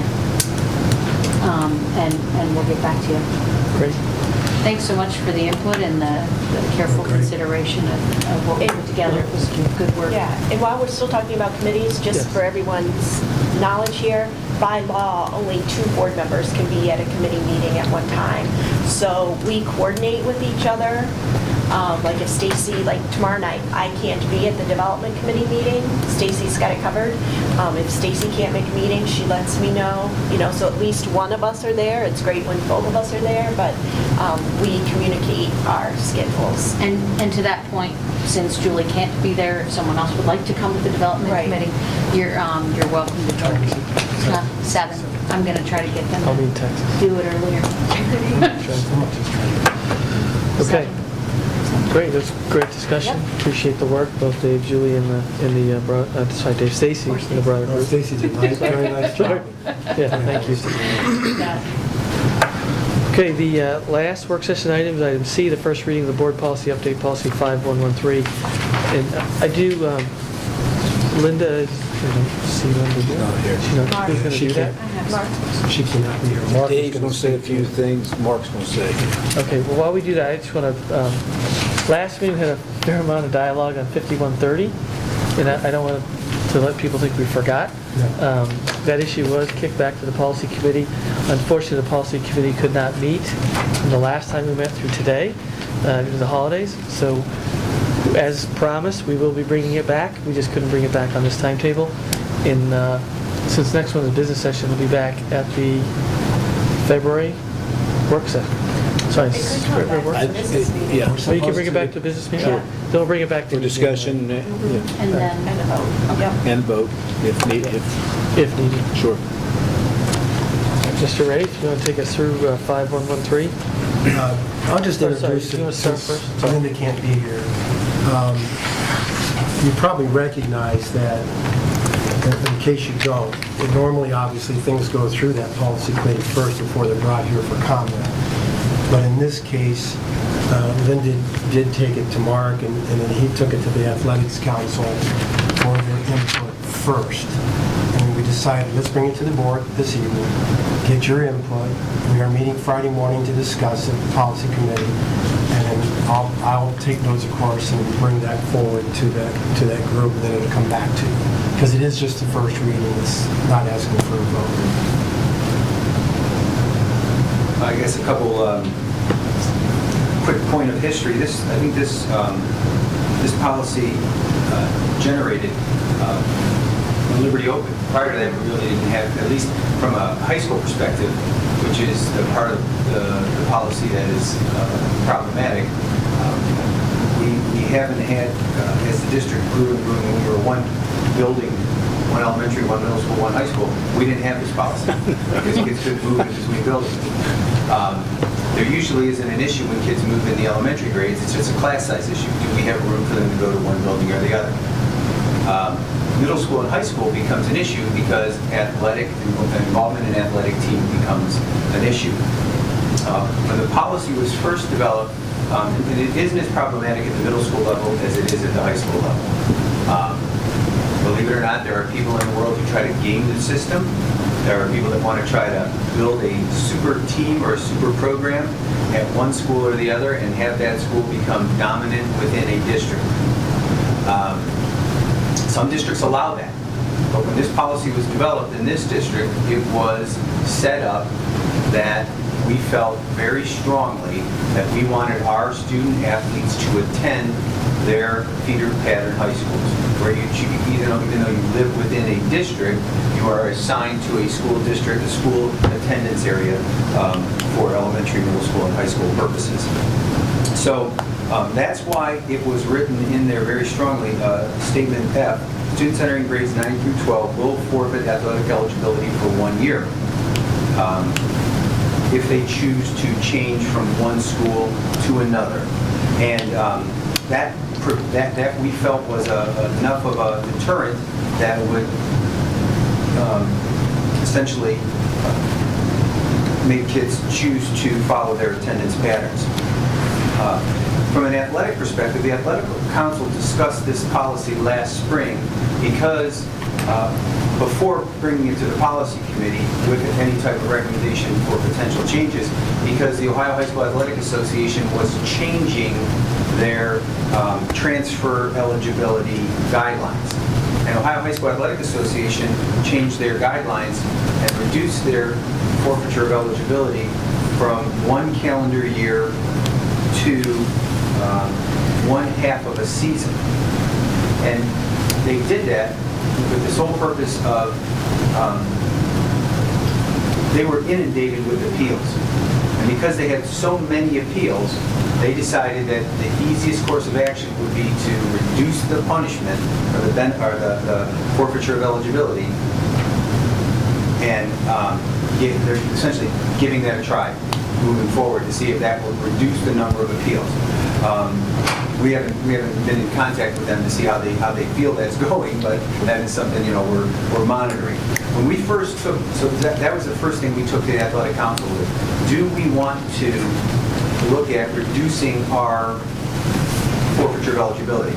And the Athletic Council at that time felt very strongly that the year forfeiture of eligibility for 1 year was a very strong statement, it was a very strong deterrent, and that if we lessened that and went away from that as our practice, it would significantly increase the number of interdistrict transfers we would have to deal with. Right now, we do not deal with many of these going from 9th grade into high school or after high school starts. So the Athletic Council, the coaches, the administrators, the community members that are on that committee felt very strongly that we need to leave our forfeiture of athletic eligibility at 1 year. The other thing that we started to deal with is that when this policy was first written, there was really no mechanism for any type of exception to the transfer, interdistrict transfer. So as we've discovered over the last 4 years, and as Orange came online now 6 years ago, and we have 3 high schools for kids to go to, there are situations that have arisen where potentially an exception to this policy could be made. So what we are proposing or suggesting here is that item C be added in the high school parameters, and that any decision for the denial of athletic eligibility may be appealed and to a committee established by the superintendent. And after that committee would look at the reason for the transfer, there could be no further appeals for that decision to the denial. Basically, the way the policy was written previously, there's just no exception. On D, the process must ensure that proper racial balance is maintained. What's the proper racial balance? There are federal guidelines, and we don't have that spelled out specifically in our board policy. Neola actually has a recommended template policy but it doesn't spell that out either. It's Like a certain number of blacks, Hispanics, Asians? There are federal guidelines that if a school, I don't know, I dealt with this when I worked in Westerville and we were doing redistricting. We had a building that was 50% minority and a building that was 5% minority. there is a magic number, Mr. White, about you can't have a certain building house 85% of your minority students, and you have to redraw your guidelines. And those are federal guidelines. Because of our minority population, it would be, I don't see this. Well, in our Because- lifetimes, I don't know. Yeah. But you could get a kid, you could get denied a transfer because of race. Logical question, though. Yes. Okay. And quite honestly, that could be the case if I hear you saying it's a federal guideline. but if all the minority students, that would be something, I don't know what that magic number might be, but, then I can find that out. Thank you. On the committee, this committee that's established by the superintendent, is that on an as-needed basis? Is it always the same people? Who sits on that committee? I mean, is it one committee that sits for a year? And who's? That's a great Who's on question. that committee? Yeah. Yes. I have In this fact, thing. I know this, as Mr. Rafe said, this pertains specifically to high school and athletic eligibility, but we sometimes have requests for appeals even at the elementary level. So it would give the superintendent some leeway. The discussion that we've had would be at the high school level. You would involve your athletic directors, probably your some central office personnel, but it should be consistent. For example, if we're talking specifically about athletic eligibility, it should be a consistent membership so that you don't say, now wait, you gave this The one appeal for for one this school. person, Right. and then you change the members of the appeal That's my committee, concern. and, Yeah, 'cause I want to be clear. right, You can only appeal a denial based on that for athletic eligibility. correct. If an elementary student requests an interdistrict transfer that's denied, this body delineated in C would not hear that. appeal. Correct, that is correct. So I guess it does beg the question, where would that appeal be heard? Well, usually, how often do we get those, number one? However, how often have you gotten? I've been in central office now 4 years, so I've been dealing with this, implementing this policy. At the elementary level? At the elementary level, we've been fortunate that we have been approving 99% of them. I mean, the vast majority of them have been approved. And that's But because it of only space. takes, it only takes one. That's right. Like a Six Yeah. Sigma thing. Well, and they don't, and I won't say that 100% of them have been approved, but it's few that have been denied. There will be more of them though, because our enrollment has stabilized and our class sizes have stabilized, and we will be having less and less. I mean, we hold. So for example, one of the reasons you may deny an interdistrict transfer at an elementary level is that would create a staffing issue at the receiving school. Correct. If all of a sudden I trip the class size, that now because I take on one more student, I've got to hire another teacher, or I'm limited by number of classrooms. And That would be an instance in our administrative, when we write the administrative guidelines to support this policy, we would spell some of those things out in our administrative guidelines, like a 24-to-1 ratio that exceeds 24-to-1 or some of those kind of things. But why would we need to call out athletics separately? Because of the Ohio High School Athletic Association rules. But I'm saying, couldn't the appeal process, since we don't really have one, be the same whether it's athletic or? I think you need to come back as a board, even if you take care of this piece tonight, which is, this originated at the athletic council piece, but you do need to address the appeal process at all levels. This one is specifically for athletic purposes, but I think we do need to come back at a later date, or even with this one, and say, let's look at this whole piece as a whole. This one is specifically pertaining to athletics. Well, it is and it isn't. The way I'm reading it, and maybe I'm being too literal, which wouldn't be the first time, but the intra-district transfer, that first paragraph isn't just about athletics. It's Right. any high school Right. student that asks. But that's the existing policy.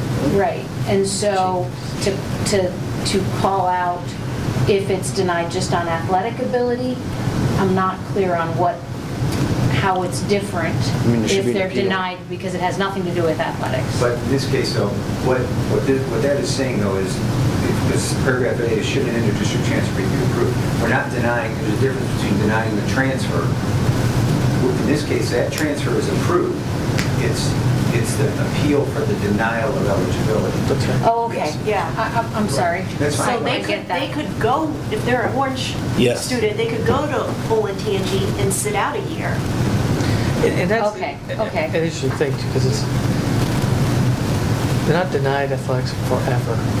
Right. They can still It's practice in essence with the the cost of team. making Right, a different value decision than someone else may make. absolutely. That is They correct. can just not participate in a game that's There was a- recognized by the Ohio High School Obviously, very Athletic Society. publicized issue over in Pickerington. Eighth grade Yes, girl front Correct. page of the paper. moved middle school so she could play post instead of play center instead of playing post. I'm sorry, trying to play guard instead of playing post. So she And moved. she's 6'4". She's very talented. Don't get me Yes. wrong. But Pickerington is going to hold her to the same standard that we're holding our students to. Right. So my point, I guess, is not that it's just not elementary, that that if it's denied and has nothing to do with athletics, I think we do need to talk about, Right. not just at the elementary level, because someone could be denied instead of, because we're saying here it's approved, but then their eligibility, but what's the process if they're just denied an inter-district transfer, no matter what grade they're in? That doesn't have anything to do with athletics, and maybe it doesn't ever happen, but Currently, the process is, if they're unhappy, it's about the same with any process that takes place. They show up at the school board meeting. I mean, they go Right, through, they go through. But this the- policy doesn't fix that. That's correct. Except on the athletic eligibility standpoint. And so I'd want to know if someone, all right, I'm just going to go crazy, wants to be in the Orange High School band instead of the Liberty band and wants to transfer, and they're denied for other reasons, not just so they can't be in band, but they say, but I really want to go to Orange just because I want to be in the band. And I don't know what their process is, and if it is, then they come to the board. How do we prevent that from looking like we have two different sets of standards Right. for how you fight a denial of inter-district transfer and an approval, but an effect on athletic ability? Does that make sense? Yeah. I don't see how Criteria this for policy appeal for just helps transfers. someone who's just denied it doesn't address someone who's just denied an inter-district transfer. And I guess in the appeal process, like in any of the appeal processes of any of our administrative practices, or, because it's the administrative guidelines that implement these policies, the appeal practices are set up. You appeal, you follow the chain of command and appeal any decision. And we have that documented in a policy somewhere, or is that just an administrative See, I guideline? think I've seen it in various places for Yeah, sure. see, I So don't obviously, know. suspension and expulsion, a very specific set of Right. Oh, yeah. Right, escalations. right, Yes. that's true. Parents dealing with coaches have a very specific escalation process about. Correct. Talk to the coach, you don't like that answer, you go to the AD, you don't like that answer, you go to the principal. So is it, I guess, question, for some of these non-expulsion, suspension, non-athletic, we should probably I think you, outline. and I think you need to, because traditionally, we have denied very few, and getting into the Liberty piece, for example, we've had to deny because of space. You're going to see more and more of that Yep. down the road, 5 years from now. Everybody wants to go to Liberty. At the elementary levels, even at the middle school, some middle school levels. So therefore, as a policy committee, that would be something to, or as a board, send to the policy committee Yeah. saying, we need to really firm this whole inter-district transfer, not just athletics, the whole Right. piece. Do we have an appeals process, for Right. example? I wrote it down, and I will definitely bring that up with Linda Yeah. to Yeah. research. Yes. I was missing that nuance of these people are approved but then can't play. And I think we But you just got need to that. figure out It's like for everybody else. for everyone else, what do we do if they're denied? I know that in one instance, when we were going through redistricting, we had a split family due to divorce. 3 kids lived in one house and 1 child lived in another house, and they wanted all the kids to be at one school. But we had to deny them because, like, the 4th grade class or whatever at the one school they wanted to go to Right. was too heavy. So the 3 could not transfer over. And so that's something that we wouldn't be privy to, but the administration would. And unfortunately would be denied, inter-district transfer because they didn't I want would to. hope they all get resolved going up through the chain Sure. of command. Yes. And they Sure. don't need to come to the And the board. majority, 99% of them do. I would you assume know. since we don't hear about them, so. And, Right. but you all know we get this information ahead of time. Yeah. And so we have ample time to talk to Kevin or Dr. Lucas, and we all take that, I think we all take that opportunity. Most And- do. Yeah, and one of the questions I asked Dr. Lucas yesterday was, should the appeal come to the board because we are the policymakers? And he checked with legal, as I asked him to, and the answer is no, we should, that is not one area that the board, that it should just be, come to the board. Everything comes to the board. Right. There are certain specific cases for expulsions, and that's spelled out in law. But for this, no, it should be a diverse group made up like this. And that was, he answered my question by calling legal. I appreciate that input. Yeah.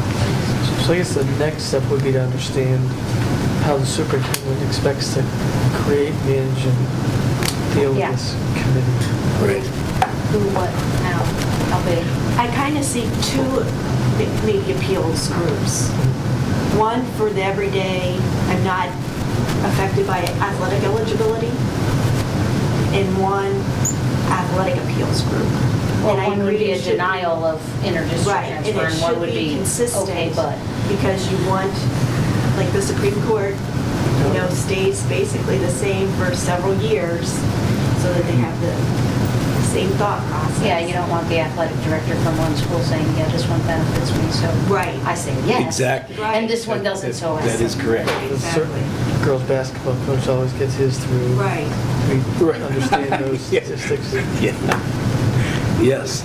So where does that leave us with this So now it specific? goes I to got notes, and I'll policy. take them to Okay. Linda and ask her, and we'll discuss, what's written in guidelines or somewhere else. If Neola has a suggestion or not. Well, this is one of the few policies we have left that is kind of an Olentangy original. It's not a Neola template policy.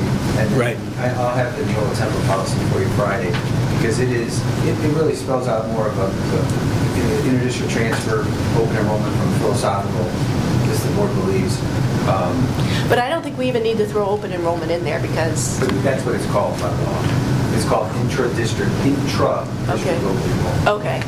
And just as a clarification too, we've not always used Neola templates. No. And number two is that we have relied on the guidelines for more specificity, so that the policy doesn't get too cumbersome, too long, because there are guidelines. And she's very careful, Linda is very careful about coordinating with individuals to make sure the guidelines and the policies work together. Yeah, I mean, I will say. I have to, just, Go ahead. my experiences with Neola for 13 years, that's a place to start for a board. That is, they by no means are telling anyone how to set a policy for a school district. That's a framework. The job of the school district is to take that framework and fit it to what we believe. I think that's the critical piece of that policy committee. And we is the know their fact that stuff is legally, Right. we They'll- don't have to they'll- go start from exactly. scratch. It's a because we legal know it piece, needs the legal. but you can customize it to what you want. Why reinvent the wheel? Exactly. Rewrite all We've those done that. policies around. Yeah, start from that's a that good point. And when it's legal, the language tends to stay just as it's suggested. Yes. And attorneys have been brought in on occasion. Neola's job is to keep us out of legal trouble from a policy standpoint, Yeah. which is what they Goodness do. for that. Great. One reason why we selected them over the other organizations. Correct. Felt that they were much better comprehensively Yes. and detailed. So I guess the last question is, given the concern that, or the statement that 1 year has kind of proven to be a sufficient deterrent, by adding an appeals process, we don't believe that that will soften the deterrent. My personal opinion is, I think that we will, the OHSAA appeals process, 99% don't make it through the appeals Well, and process. we're really looking at hardship cases, again, an issue, a traumatic family circumstance, and the family has to move out of their home into a new home. All they want to do is stay in the district, to somehow stay in the district, so they find more affordable housing or something along those lines. And the student wants to stay at the school they already were at, sophomore at Orange or wherever, and the parents have moved. They're technically, by Ohio high school rules, they're not a transfer because they're not changing schools. By our rules, they're a transfer because we make them go through the process of filling out an inter-district transfer request and simply leave them at their school. But by the way this policy is written, that student would have to sit out a year. They're not changing schools, they're not gaming the system, they simply want to stay where they started. Yeah, That's why I think we need some Unfortunately, kind of- last year, one of our neighbors' houses burnt down during the derecho, and I can tell you, I was obviously upset and with the family the night that it happened, and the kids' first thing was, am I going to still get to go to my school? They ended up finding a rental in the neighborhood and didn't have to move and go through the process, but I would hate to see that we didn't have a process where those kids could say, I can still go to the same school, my house just burned down. Right. They're back in their house and all is good. And but- we have policies that address that, right? People that are in transition, as long as they can show purchase and sale agreement for the new house where that's, right, we have means in which But it's we crisis, can address yeah. that. But I like the idea of having a way that they can go up and say and get an answer, at least be heard, Yes. even if we don't think it'll happen very often. All right? Very good. Okay, that is our last board work session. One quick note, Dr. Lucas and Mr. Kern will be sending you via email their formative assessments that we'll discuss at the January executive session, because we're right about, obviously, mid-year. Yep. And now's the time, so look for those in your email, and we'll be prepared to have a robust discussion and executive session on their mid-year performance. So the expectation would be in advance, we would go through and put our input, and then as usual, we Yes. would combine that input based on the discussions in that executive session. So they, in essence, do their self-assessment. We review their self-assessment, add our input, and that concludes at that executive session. Yep. And forms the basis for the second one. And again, this is by law, the new superintendent and treasurer's evaluation. Yes. Okay? All right, with that, I'll accept the motion to adjourn. So moved. Second. Second.